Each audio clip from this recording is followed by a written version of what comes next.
그대는 지금 어디에 서 있는가? 청춘의 열정은 식었고 노년의 여유는 아직 오지 않았으며 다만 어정쩡한 중간지대에서 발버둥 치고 있지 않은가? 이것이 인생의 후반부를 맞이하는 자들의 공통된 풍경이다. 세상 사람들은 말한다. 인생은 50부터라고. 그러나 막상 그 나이에 이르면 당혹스럽다. 젊음의 패기는 사라졌는데 노년의 지혜는 보이지 않는다. 과거를 붙들자니 초라하고 미래를 바라보자니 막연하다. 그렇게 많은 이들이 중년 이후를 그저 흘려보낸다. 이는 비극이다. 내가 강진 유배지에서 깨달은 것이 있다. 인생의 후반부는 전반부와 완전히 다른 법칙으로 살아야 한다는 것이다. 젊을 때의 방식으로 늙어가면 초라해진다. 늙은이의 자세로 중년을 보내면 생기를 잃는다. 각 시기마다 그 시기만의 과업이 있고 그것을 제대로 감당할 때 비로소 품격이 생긴다.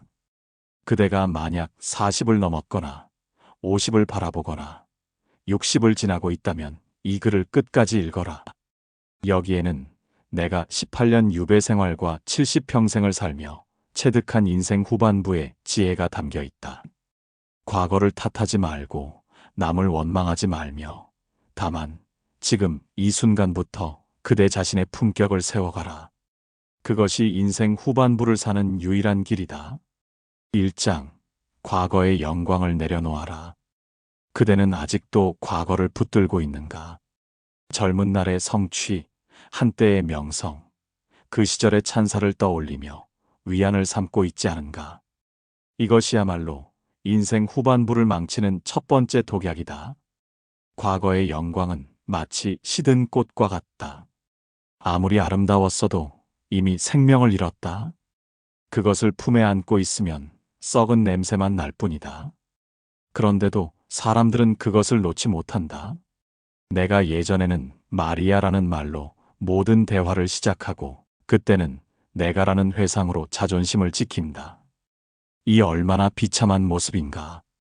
내가 강진에 유배되었을 때가 그러했다. 나는 조정에 촉망받는 인재였다. 정조 임금께서 총애하셨고 동료들은 내 학식을 인정했으며 백성들은 내 정책을 칭송했다.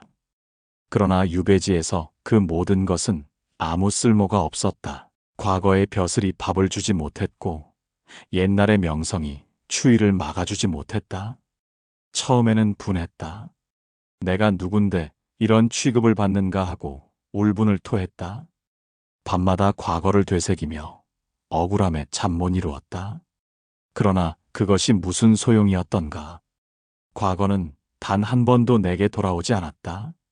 다만 내 마음만 병들게 할 뿐이었다. 어느 날 깨달았다. 과거에 집착하는 것은 죽은 자를 붙들고 우는 것과 같다는 것을. 죽은 자는 다시 살아나지 않는다. 아무리 울어도 아무리 그리워해도 소용없다. 해야 할 일은 장사를 지내고 앞으로 나아가는 것이다. 그대도 그리하라. 과거가 아무리 화려했어도 그것은 이미 지나갔다. 젊은 날의 성취를 자랑하지 말라. 그것은 그대가 지금 아무것도 하지 않는다는 증거일 뿐이다. 한때의 명성을 들먹이지 말라. 그것은 그대가 현재에 만족하지 못한다는 고백일 뿐이다. 진정한 품격은 과거에서 나오지 않는다. 지금 이 순간 그대가 무엇을 하고 있느냐에서 나온다. 70 노인이라도 오늘 새로운 것을 배우면 그것이 그의 품격이 된다. 40 중년이라도 과거만 붙들고 있으면 이미 늙은 것이다. 과거를 내려놓는 것은 과거를 부정하는 것이 아니다. 다만 과거를 제자리에 두는 것이다. 과거는 발판이지 집이 아니다. 그것을 딛고 앞으로 나아가야지 그 위에 주저앉으면 안 된다. 내가 강진에서 목민심서를 쓸 수 있었던 것은 조정의 벼슬을 잊었기 때문이다. 흠흠신서를 완성할 수 있었던 것은 과거의 명예를 놓았기 때문이다. 만약 내가 계속 나는 예전의 정조, 임금의 총애를 받았던 사람이라고 생각하며 살았다면 한 글자도 쓰지 못했을 것이다. 그대여, 과거의 영광을 내려놓아라. 그것이 그대를 자유롭게 할 것이다. 과거의 성취에 기대지 말고 오늘의 노력으로 서라. 그때 비로소 그대의 인생 후반부가 시작된다. 2장. 실패를 숨기지 말고 정면으로 마주하라. 인생의 후반부에 이른 자들에게는 공통점이 있다. 모두 실패를 경험했다는 것이다. 사업의 실패, 관계의 파탄, 건강의 악화, 꿈의 좌절. 형태는 다르지만 본질은 같다. 모두 자신이 바랐던 것을 이루지 못했다는 좌절이다. 그런데 사람들은 이 실패를 숨긴다. 마치 부끄러운 상처처럼 감추고 덮고 애써 외면한다. 나는 괜찮다고 말하면서도 마음 깊은 곳에서는 계속 골마간다.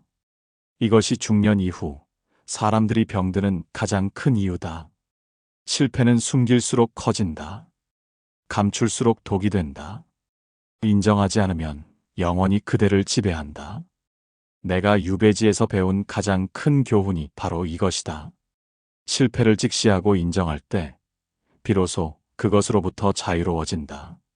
나는 오랫동안 내 유배를 실패로 받아들이지 않으려 했다. 이것은 잠시 물러난 것일 뿐이라고, 곧 복권될 것이라고 스스로를 위로했다. 그러나 세월이 흘러도 복권은 오지 않았다. 1년이 지나고 5년이 지나고 10년이 지나도 강진을 떠날 수 없었다. 그때 깨달았다. 내가 겪은 것은 실패였다. 정치적 실패, 사회적 실패, 명예의 실패. 아무리 포장해도 그것은 실패였다. 이 사실을 인정하는 순간 오히려 마음이 편해졌다. 더 이상 변명할 필요가 없었고 더 이상 숨길 필요가 없었다. 실패를 인정하니 비로소 보였다. 실패 속에 담긴 교훈이, 실패가 가르쳐준 진실이. 만약 내가 계속 조정에 머물렀다면 목민심서를 쓸 수 있었겠는가? 만약 벼슬을 계속했다면 백성의 삶을 이토록 깊이 이해할 수 있었겠는가? 그대도 마찬가지다. 그대가 겪은 실패를 정면으로 바라보라. 사업이 망했으면 망했다고 인정하라. 관계가 깨졌으면 깨졌다고 받아들여라. 꿈을 이루지 못했으면 이루지 못했다고 고백하라. 이 인정이 그대를 약하게 만드는 것이 아니다. 오히려 강하게 만든다. 실패를 숨기는 자는 계속 거짓 위에 서 있어야 한다. 그러나 실패를 인정한 자는 진실 위에 설 수 있다. 진실은 비록 아프지만 단단하다. 실패를 인정한 후에 물어야 할 질문이 있다. 이 실패가 내게 무엇을 가르쳤는가? 모든 실패에는 교훈이 있다. 그것을 찾아내는 것이 인생 후반부의 과업이다. 내 유배는 내게 겸손을 가르쳤다. 권력이 영원하지 않다는 것을, 인간의 명예가 얼마나 덧없는지를, 또한 진정한 학문은 책이 아니라 삶에서 나온다는 것을 배웠다. 이 교훈 없이는 목민심서도 경세유표도 나올 수 없었다. 그대의 실패도 그렇다. 그것은 단순한 불행이 아니다. 그대를 더 깊은 사람으로 만들기 위한 과정이다. 실패를 통해 그대는 세상을 더 정확히 보게 되고 사람을 더 깊이 이해하게 되며 스스로를 더 잘 알게 된다. 실패를 숨기는 자는 평생 가면을 쓰고 산다. 그러나 실패를 드러내는 자는 진정한 얼굴로 산다. 인생의 후반부는 가면이 아니라 진실로 살아야 할 때다. 3장. 타인의 시선에서 벗어나 그대 자신의 길을 가라. 인생의 전반부는 남의 눈치를 보며 산다. 부모의 기대, 사회의 요구, 동료의 평가. 이 모든 것이 그대의 선택을 좌우한다. 그러나 인생의 후반부까지 그렇게 살면 비참해진다. 중년 이후에도 여전히 남의 시선을 신경 쓰는 자들이 있다. 사람들이 뭐라고 할까? 체면이 말이 아닌데 남들 보기에 부끄럽지 않은가? 이런 생각에 사로잡혀 정작 자신이 진정으로 원하는 것은 하지 못한다. 이것은 어리석음의 극치다. 그대가 아무리 남의 시선을 의식해도 사람들은 그대에게 관심이 없다. 그들은 각자 자기 삶에 바쁘다. 그대가 무엇을 하든 어떻게 살든 잠깐 말할 뿐 곧 잊는다. 내가 유배되었을 때 조정 사람들의 반응이 그러했다. 처음에는 동정도 하고 수군거리기도 했다. 그러나 한 달이 지나니 아무도 나를 기억하지 않았다. 그들은 새로운 일에 정신이 팔려 있었다. 나는 그저 지나간 과거의 한 사람일 뿐이었다. 이 깨달음이 나를 자유롭게 했다. 더 이상 조정 사람들의 시선을 의식할 필요가 없었다. 동료들이 나를 어떻게 평가하든 그것은 중요하지 않았다. 나는 내 앞에 놓인 일에만 집중할 수 있었다. 그대도 알아야 한다. 40이 넘으면 남의 평가는 중요하지 않다. 50이 넘으면 남의 시선은 의미가 없다. 60이 넘으면 체면이란 것이 얼마나 허무한지 깨닫는다. 그런데 왜 아직도 그것에 매달리는가? 타인의 시선을 의식하는 것은 스스로를 감옥에 가두는 것과 같다. 그대는 자유로운 선택을 할 수 없다. 항상 남들이 뭐라고 할까를 먼저 생각하기 때문이다. 이렇게 사는 것은 그대의 인생이 아니라 남의 기대에 맞춘 인형극이다. 인생의 후반부는 이 감옥에서 벗어날 때다. 이제 그대는 그대 자신을 위해 살아야 한다. 남이 뭐라고 하든 그것은 그들의 문제다. 그대가 해야 할 일은 그대 자신에게 부끄럽지 않은 선택을 하는 것이다. 내가 강진에서 목민심서를 쓸 때 조정의 학자들이 비웃었다. 유배 중인 자가 무슨 목민을 논하는가라고. 그러나 나는 개의치 않았다. 내가 쓰는 것은 그들을 위한 것이 아니라 미래의 백성을 위한 것이었다. 흠음신서를 쓸 때도 마찬가지였다. 죄인이 법을 논하다니라는 말을 들었다. 그러나 나는 멈추지 않았다. 내가 하는 일이 옳다고 믿었기 때문이다. 남의 평가는 중요하지 않았다. 그대도 그리하라. 그대가 하고 싶은 일을 하라. 남들이 이상하게 볼까봐 두려워하지 말라. 체면 때문에 진정한 꿈을 포기하지 말라. 인생의 후반부는 남을 위해 사는 시기가 아니라 자신을 위해 사는 시기다. 물론 타인의 조언을 들을 필요는 있다. 그러나 그것은 참고일 뿐이다. 최종 결정은 그대가 해야 한다. 그대의 인생은 그대 것이지 남의 것이 아니기 때문이다. 타인의 시선에서 자유로워질 때 그대는 비로소 진정한 자신을 발견한다. 그리고 그 자신이야말로 인생 후반부에 그대가 만나야 할 가장 중요한 사람이다. 4장, 몸을 돌보되 몸에 매이지 말라. 인생의 후반부로 접어들면 몸이 말을 듣지 않기 시작한다. 젊을 때는 밤을 새워도 끄떡없었는데 이제는 조금만 무리해도 며칠을 앓는다. 계단을 오르면 숨이 차고 글을 읽으면 눈이 침침하며 아침에 일어나면 여기저기가 쑤신다. 이것이 자연의 이치다. 거스를 수 없다. 그러나 이 사실을 받아들이는 방식에 따라 인생이 달라진다. 어떤 이는 몸의 쇠퇴를 한탄하며 움츠러든다. 또 어떤 이는 몸에 지나치게 집착하여 오히려 더 병든다. 내가 강진에 처음 왔을 때 몸이 많이 상해 있었다. 긴 유배길의 고난과 심적 충격으로 병이 들었다. 처음에는 절망했다. 이 몸으로 무엇을 할 수 있겠는가 하고 낙담했다. 그러나 시간이 지나며 깨달았다. 몸이 약한 것과 정신이 약한 것은 다르다는 것을. 몸은 비록 쇠약해졌지만 정신은 오히려 더 명료해질 수 있다. 중요한 것은 몸의 상태가 아니라 그것을 어떻게 다루느냐 하는 것이다. 그대여, 몸을 돌보라. 이것은 중요하다. 적당한 운동을 하고 절제된 식사를 하며 충분한 휴식을 취하라. 몸은 정신의 그릇이다. 그릇이 깨지면 담을 것이 없다. 그러나 몸에 매이지는 말라. 건강에만 집착하여 아무것도 하지 않는 자들이 있다. 몸이 안 좋아서 건강이 염려되어서라고 말하며 모든 것을 회피한다. 이것은 핑계일 뿐이다. 나는 70이 넘어서도 글을 썼다. 몸은 편치 않았지만 정신은 또렷했다. 하루에 몇 시간씩 쓸 수는 없었지만 1시간이라도 집중하여 좋은 글을 쓸 수 있었다. 중요한 것은 시간의 길이가 아니라 집중의 깊이다. 건강을 핑계로 삼지 말라. 몸이 완벽할 때만 무언가를 하려고 한다면 평생 아무것도 하지 못한다. 몸은 결코 완벽하지 않기 때문이다. 특히 나이가 들면 더욱 그렇다. 오히려 몸의 제약 속에서 더 집중할 수 있다. 하루 종일 일할 수 없다면 가장 중요한 일에만 에너지를 쏟아라. 모든 것을 할 수 없다면 가장 의미 있는 것만 선택하라. 이것이 나이 든 자의 지혜다. 내가 목민심서를 쓸 때가 그러했다. 하루에 많은 시간을 쓸 수 없었다. 몸이 허락하지 않았다. 그래서 아침 일찍 일어나 정신이 맑을 때 집중적으로 썼다. 한두 시간이었지만 그 시간은 온전히 글에만 바쳤다. 몸을 돌보되 몸의 노예가 되지 말라. 건강을 챙기되 건강에만 매달리지 말라. 그대가 해야 할 일은 건강을 유지하는 것이 아니라 주어진 몸으로 최선을 다하는 것이다.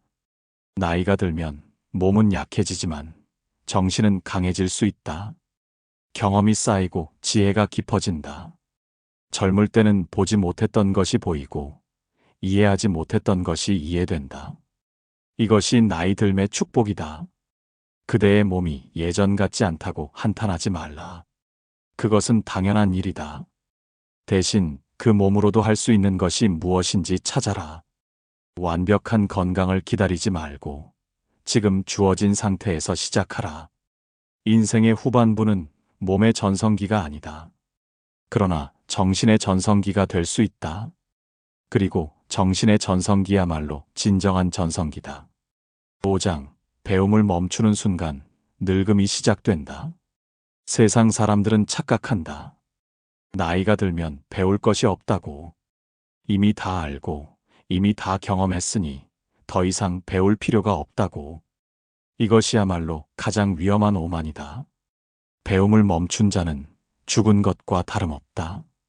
비록 숨을 쉬고 있어도 정신은 이미 굳어버렸다. 새로운 것을 받아들이지 못하고 변화하는 세상을 이해하지 못하며 과거의 지식에만 갇혀 산다. 내가 강진에서 가장 놀란 것은 배울 것이 끝없이 많다는 사실이었다. 나는 조정에서 학문을 논하던 사람이었다. 경서에 통달했고 역사에 밝았으며 문장에 능했다. 스스로 제법 아는 것이 많다고 생각했다. 그러나 강진의 농부들에게서 농사를 배우고 어부들에게서 고기잡이를 배우며 장인들에게서 기술을 배우면서 깨달았다. 내가 아는 것은 세상의 극히 일부에 불과하다는 것을, 책으로만 배운 것은 진정한 알미 아니라는 것을. 그대도 그렇다. 그대가 아무리 많이 안다고 해도 세상에는 그대가 모르는 것이 훨씬 더 많다. 그대가 아무리 오래 살았어도 아직 경험하지 못한 것이 무수히 많다. 인생의 후반부야말로 진정한 배움의 시기다. 젊을 때는 쌓는 배움이었다면 나이 들어서는 깊이를 더하는 배움이다. 젊을 때는 많이 아는 것이 중요했다면 이제는 제대로 아는 것이 중요하다. 배움에는 끝이 없다. 70에도 80에도 배울 것이 있다. 아니, 오히려 나이가 들수록 배움의 가치를 더 잘 안다. 젊을 때는 그저 지식을 쌓았지만 이제는 지혜로 승화시킬 수 있다. 내가 60이 넘어서 배운 것들이 있다. 백성의 마음을 읽는 법, 현실을 직시하는 법, 이론과 실천을 결합하는 법. 이런 것들은 책으로 배울 수 없다. 오직 삶으로, 경험으로, 그리고 끊임없는 성찰로만 배울 수 있다. 그대여, 배움을 멈추지 말라. 나이가 많다는 핑계로 새로운 것을 거부하지 말라. 나는 이미 늙었어라고 말하며 배움의 문을 닫지 말라. 그 순간 그대는 정말로 늙는다. 새로운 기술을 배워라. 새로운 사람을 만나라. 새로운 책을 읽어라. 새로운 생각을 받아들여라. 처음에는 어색하고 어려울 것이다. 젊은이들만큼 빠르게 배우지 못할 수도 있다. 그러나 그것이 무슨 상관인가? 중요한 것은 속도가 아니라 방향이다. 계속 앞으로 나아가고 있느냐 아니면 제자리에 머물러 있느냐? 천천히 가더라도 계속 가는 자는 결국 먼 곳에 이른다. 배움은 나이와 무관하다. 다만 배우려는 마음이 있느냐 없느냐의 문제다. 그 마음만 있다면 70에도 새로운 인생을 시작할 수 있다. 그 마음이 없다면 30에도 이미 늙은 것이다. 내가 지금도 글을 쓰는 것은 아직 배울 것이 많기 때문이다. 매일 새로운 깨달음이 있고 매일 새로운 의문이 생긴다. 이 배움이 나를 살아있게 한다. 6장. 관계를 정리하되 사람을 버리지는 말라. 인생의 후반부로 접어들면 관계를 정리해야 할 때가 온다. 젊을 때 맺었던 모든 관계를 그대로 유지할 수는 없다. 그것은 불가능할 뿐 아니라 바람직하지도 않다. 어떤 관계는 이미 그 의미를 다했다. 함께 일하던 동료, 같은 목표를 추구하던 동지, 한때 가까웠던 친구. 시간이 흐르고 상황이 변하면서 자연스럽게 멀어지는 사람들이 있다. 이것을 슬퍼할 필요는 없다. 그러나 관계를 정리한다는 것이 사람을 버린다는 뜻은 아니다. 이 둘을 혼동하면 안 된다. 관계를 정리하는 것은 현실을 인정하는 것이고 사람을 버리는 것은 의리를 저버리는 것이다. 내가 유배되었을 때 많은 사람이 나를 떠났다. 한때 친하게 지내던 동료들이 인사를 끊었고 함께 학문을 논하던 벗들이 연락을 끊었다. 처음에는 배신감을 느꼈다. 저들이 어찌 나를 버릴 수 있는가 하고 분노했다. 그러나 시간이 지나며 이해하게 되었다. 그들도 자기 삶이 있고 자기 처지가 있다는 것을. 유배된 죄인과 가까이 지내는 것이 그들에게 어떤 의미인지를. 그들을 원망할 일이 아니었다. 대신 남아준 사람들이 있었다. 위험을 무릅쓰고 편지를 보내준 벗, 멀리서나마 안부를 전해준 동료, 가족처럼 걱정해준 제자. 이들이야말로 진정한 관계였다. 그대도 그렇게 하라. 억지로 관계를 붙들지 말라. 이미 멀어진 사람을 억지로 잡으려 하지 말라. 그것은 그대에게도 상대에게도 고통일 뿐이다. 자연스러운 이별을 받아들여라. 그러나 남아있는 관계는 소중히 하라. 지금도 그대 곁에 있는 사람들, 그대의 어려움을 함께하는 이들, 그대를 진심으로 걱정하는 벗들. 이들이 그대의 진짜 재산이다. 인생의 후반부에는 관계의 양이 아니라 질이 중요하다. 100명의 아는 사람보다 1명의 진실한 벗이 낫다. 수많은 인맥보다 깊이 있는 몇 개의 관계가 더 의미 있다. 내가 강진에서 맺은 관계들은 소수였지만 깊었다. 제자 황상, 이학래와 나눈 대화는 조정에서의 수많은 만남보다 값졌다. 마을 사람들과의 소박한 교유는 화려한 연애보다 따뜻했다. 관계를 정리할 때 기준은 명확해야 한다. 서로에게 도움이 되는가, 진심이 통하는가, 함께 있을 때 편안한가. 이 질문에 긍정적으로 답할 수 있는 관계만 남겨라. 그러나 사람 자체를 버리지는 말라. 관계가 멀어졌다고 해서 그 사람의 가치가 없어지는 것은 아니다. 다만 지금은 서로 다른 길을 가고 있을 뿐이다. 언젠가 다시 만날 수도 있고 각자의 자리에서 서로를 응원할 수도 있다. 특히 과거에 도움을 받았던 사람을 잊지 말라. 비록 지금은 연락이 끊겼어도 그때 받은 은혜는 기억하라. 이것이 사람의 도리다.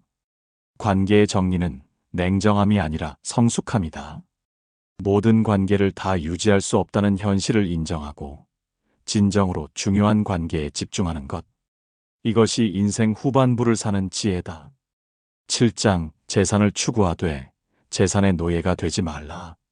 나이가 들면 돈에 대한 걱정이 커진다. 벌이는 줄어드는데 쓸 곳은 늘어난다. 자식 걱정, 노후 걱정, 건강 걱정 모두 돈과 연결되어 있다. 그래서 많은 이들이 재산에 집착한다. 이것은 자연스러운 일이다. 재산이 있어야 마음이 편하고 노후가 안정되며 자식에게 짐이 되지 않는다. 재산을 추구하는 것 자체는 잘못이 아니다. 문제는 그것에 지배당하는 것이다. 재산의 노예가 된 자들을 보았는가? 돈을 위해서라면 무엇이든 하는 자들, 재산을 모으는 것이 인생의 전부가 된 자들. 그들은 부유할지 몰라도 가난하다. 정신이 가난하고 마음이 가난하다. 내가 유배되기 전에는 어느 정도 재산이 있었다. 벼슬을 하며 모은 것들, 가문에서 물려받은 것들. 그러나 유배되면서 대부분을 잃었다. 남은 것은 거의 없었다. 처음에는 막막했다.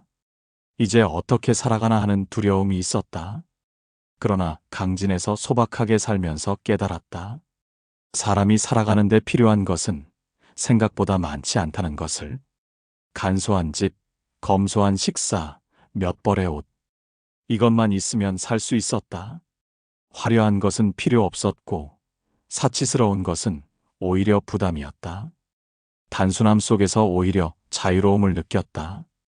그대여, 재산을 추구하라. 그러나 재산이 목적이 되어서는 안 된다. 재산은 수단일 뿐이다. 무엇을 위한 수단인가? 품격 있는 삶을 살기 위한, 의미 있는 일을 하기 위한, 사랑하는 이들을 돌보기 위한 수단이다.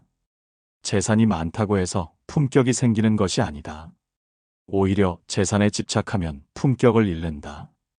돈을 위해 원칙을 굽히고 이익을 위해 의리를 저버리며 재산을 지키기 위해 사람을 의심한다.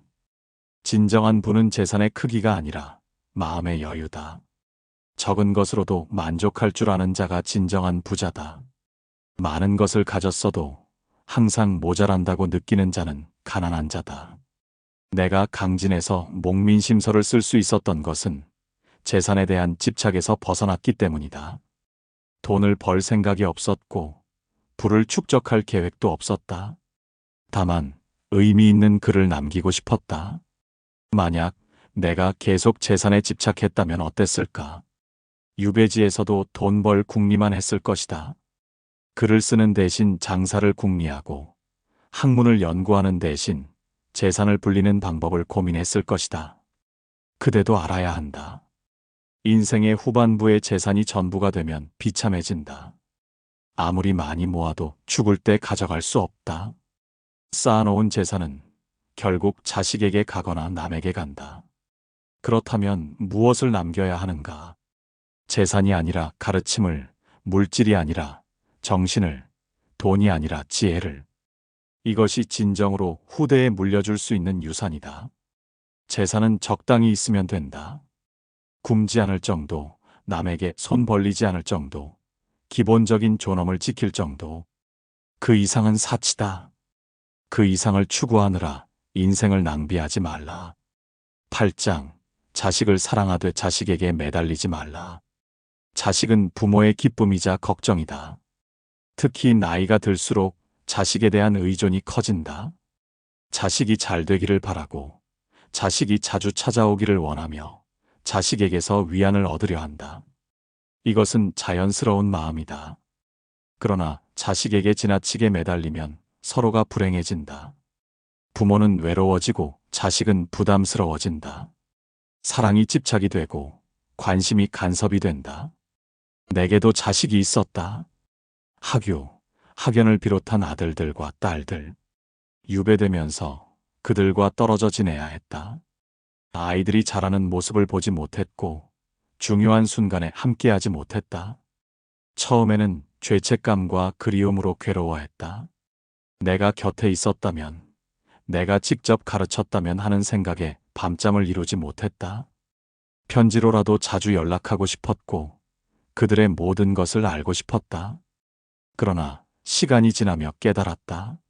자식도 자기 인생이 있다는 것을, 부모가 모든 것을 해줄 수도 없고 해줘서도 안 된다는 것을. 자식은 결국 스스로 자기 길을 찾아야 한다. 그대여, 자식을 사랑하라. 그러나 그 사랑이 자식을 올가매는 것이 되어서는 안 된다. 자식이 독립적으로 살아갈 수 있도록 내버려 두어라. 부모의 역할은 평생 보호하는 것이 아니라 스스로 설 수 있게 돕는 것이다. 많은 부모가 착각한다. 자식을 위한다는 명목으로 자식의 선택을 대신하고 자식의 인생에 개입하며 자식이 부모 뜻대로 살기를 바란다. 이것은 사랑이 아니라 소유욕이다. 자식에게 기대하지 말라. 자식이 성공하기를, 자식이 효도하기를, 자식이 자주 찾아오기를 바라는 마음을 내려놓아라. 그런 기대는 결국 실망으로 이어진다. 자식은 그대의 소유물이 아니다. 그대를 통해 세상에 왔지만 그대의 것이 아니다. 자식에게는 자식의 꿈이 있고 자식의 인생이 있으며 자식의 선택이 있다. 그것을 존중하라. 내가 유배지에서 아들들에게 보낸 편지를 보면 알 수 있다. 나는 그들에게 특정한 길을 강요하지 않았다.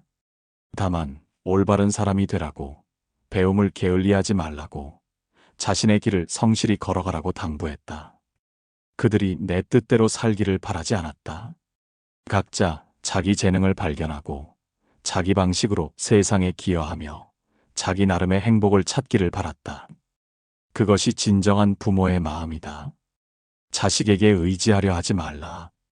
나이 들었다고 해서 자식이 모든 것을 책임져야 한다고 생각하지 말라. 그대 인생은 그대가 책임져야 한다. 자식에게 짐이 되지 말라. 물론 자식의 도움을 받을 수는 있다. 그러나 그것을 당연하게 여기지 말라. 감사히 받되 의존하지는 말라. 자식도 자기 삶이 있고 자기 가족이 있으며 자기 책임이 있다. 인생의 후반부는 자식으로부터 독립할 때다. 자식에게서 기쁨을 찾지 말고 그대 스스로에게서 의미를 찾아라. 자식의 성공에 기대지 말고 그대 자신의 성취를 만들어라. 9장. 죽음을 두려워하지 말고 준비하라. 사람들은 죽음을 말하기 꺼린다. 특히 나이 든 사람일수록 죽음을 외면한다. 마치 말하지 않으면 오지 않을 것처럼, 생각하지 않으면 피할 수 있을 것처럼 행동한다. 이것은 어리석음이다. 죽음은 피할 수 없다. 모든 인간의 종착점이다. 그대가 아무리 부자여도, 아무리 권력이 있어도, 아무리 건강해도 죽음은 온다. 이것이 삶의 진리다. 그런데 왜 사람들은 죽음을 두려워하는가? 죽음 자체가 무서운 것이 아니라 준비되지 않은 죽음이 무서운 것이다. 하고 싶은 것을 하지 못하고 해야 할 것을 마치지 못하며 정리되지 않은 채 떠나는 것이 두려운 것이다. 내가 유배지에서 죽음을 자주 생각했다. 언제 죽을지 모르는 상황이었다. 병도 들었고 환경도 열악했으며 심적 고통도 컸다. 오늘이 마지막 일지 모른다는 생각으로 살았다. 그런데 신기하게도 죽음을 직시하니 오히려 삶이 명확해졌다. 중요한 것과 중요하지 않은 것이 구분되었다. 해야 할 일과 하지 않아도 될 일이 분명해졌다. 죽음 앞에서는 모든 것이 명료하다. 그대여, 죽음을 두려워하지 말라. 죽음은 끝이 아니라 자연의 순환이다. 봄이 오면 여름이 오고 가을이 오면 겨울이 오듯 삶이 있으면 죽음이 있다. 이것을 받아들여라. 죽음을 준비하라는 것은 죽기 위해 사는 것이 아니다. 오히려 제대로 살기 위해 죽음을 의식하는 것이다. 죽음을 염두에 두면 삶이 진지해진다. 시간을 허투루 쓰지 않게 되고 중요한 것에 집중하게 된다. 죽음을 준비하는 방법은 여러 가지다. 먼저 해야 할 일을 마쳐라. 쓰고 싶었던 글을 쓰고 만나고 싶었던 사람을 만나며 하고 싶었던 일을 하라. 미루지 말라. 내일이 있다는 보장은 없다. 다음으로 관계를 정리하라. 용서해야 할 사람을 용서하고 화해해야 할 사람과 화해하며 감사해야 할 사람에게 감사를 표하라. 미움을 품고 죽지 말라. 원망을 안고 떠나지 말라. 재산도 정리하라. 누구에게 무엇을 물려줄지 명확히 하라. 자식들 사이에 분쟁의 씨앗을 남기지 말라. 그대가 죽은 후에도 가족이 평화롭게 지낼 수 있도록 배려하라. 가장 중요한 것은 정신적 준비다. 그대의 삶이 의미 있었는지 돌아보라. 후회는 없는지, 남길 것은 무엇인지, 어떻게 기억되고 싶은지, 이런 질문에 답하라. 나는 지금도 죽음을 생각한다. 언제 죽어도 후회하지 않도록 오늘을 산다. 해야 할 글을 미루지 않고 만나야 할 사람을 미루지 않으며 해야 할 말을 미루지 않는다. 죽음을 준비한다는 것은 소극적인 태도가 아니다. 오히려 가장 적극적인 삶의 자세다. 죽음을 의식하면 삶이 소중해진다. 시간의 유한함을 알면 순간이 귀해진다. 그대여, 죽음을 외면하지 말라. 그것을 정면으로 바라보라.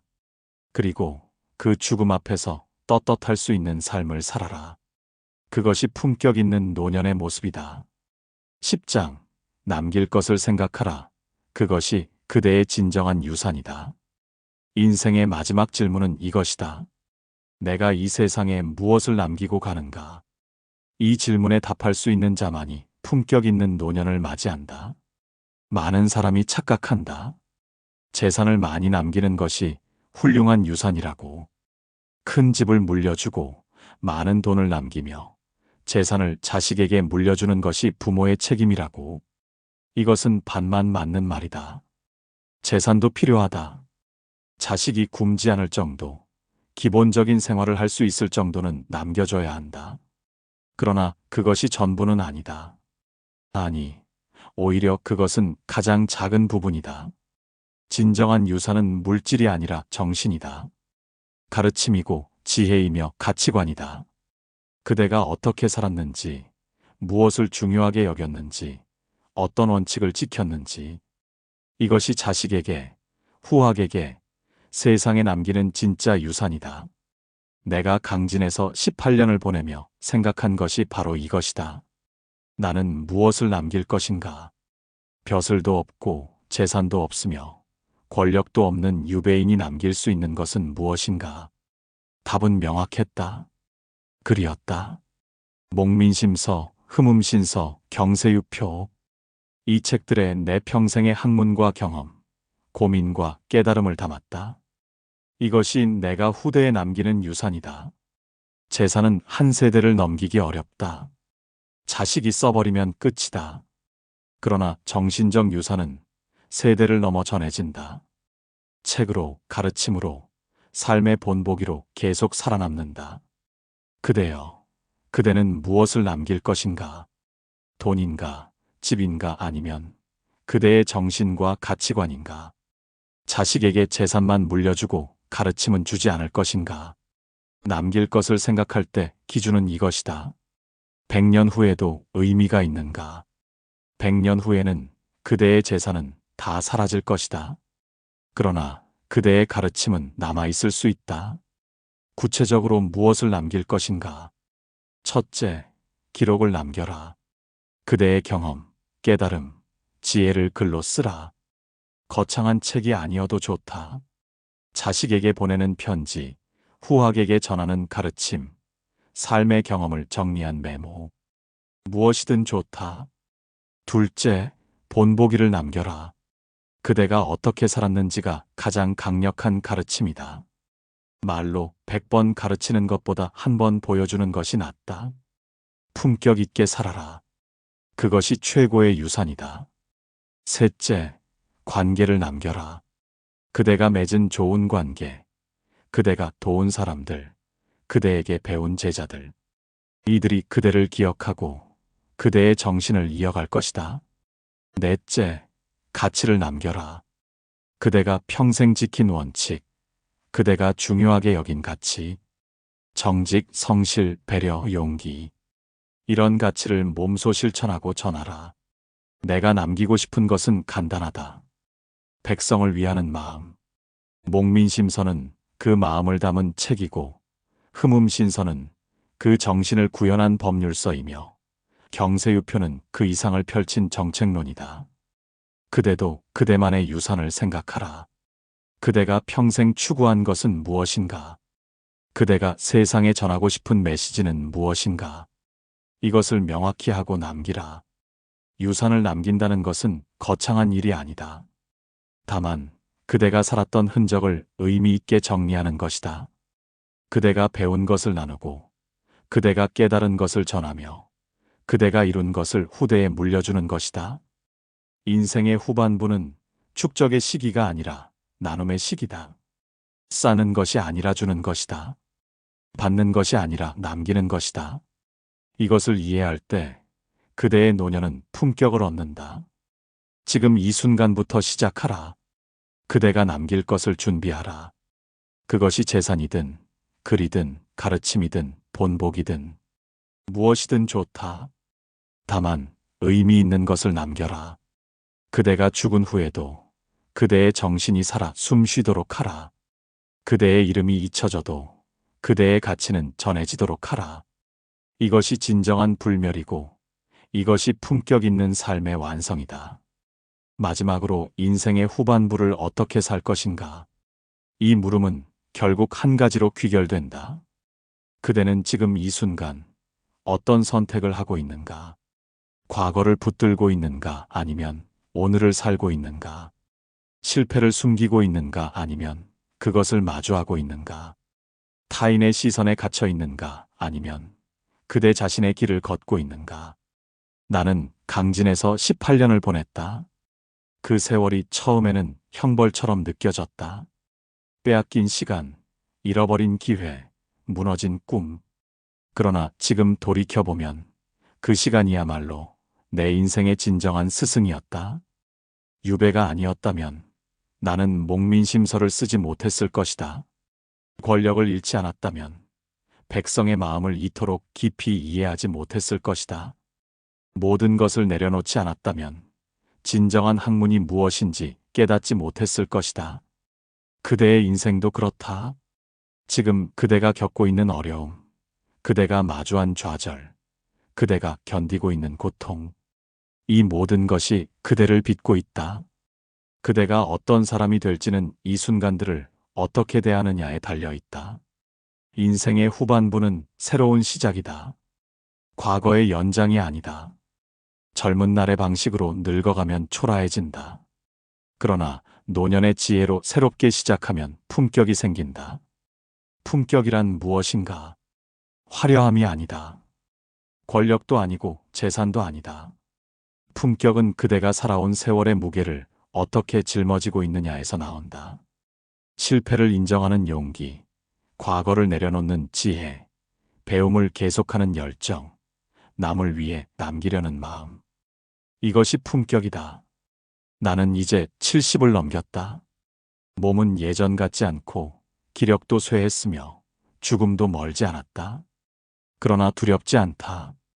해야 할 일을 했고 남겨야 할 것을 남겼으며 살아야 할 방식대로 살았기 때문이다. 그대도 그리 살기를 바란다. 인생의 후반부를 한탄으로 보내지 말라. 과거의 영광에 기대지 말고 남의 시선에 얽매이지 말며 죽음을 두려워하지 말라. 오늘 해야 할 일을 하라. 오늘 만나야 할 사람을 만나라. 오늘 써야 할 글을 쓰고 오늘 해야 할 말을 하라. 내일은 보장되지 않는다. 그대의 인생 후반부가 전반부보다 더 빛나기를 바란다. 나이 들미 쇠퇴가 아니라 성숙이 되기를, 노년이 종말이 아니라 완성이 되기를 바란다. 마지막으로 이것만 기억하라. 품격 있는 노년은 저절로 오지 않는다. 그것은 선택이다. 매일매일 그대가 내리는 선택의 결과다. 지금 이 순간 그대는 어떤 선택을 하고 있는가? 그 선택이 그대의 품격을 만들고 그대의 유산을 결정하며 그대의 인생을 완성한다.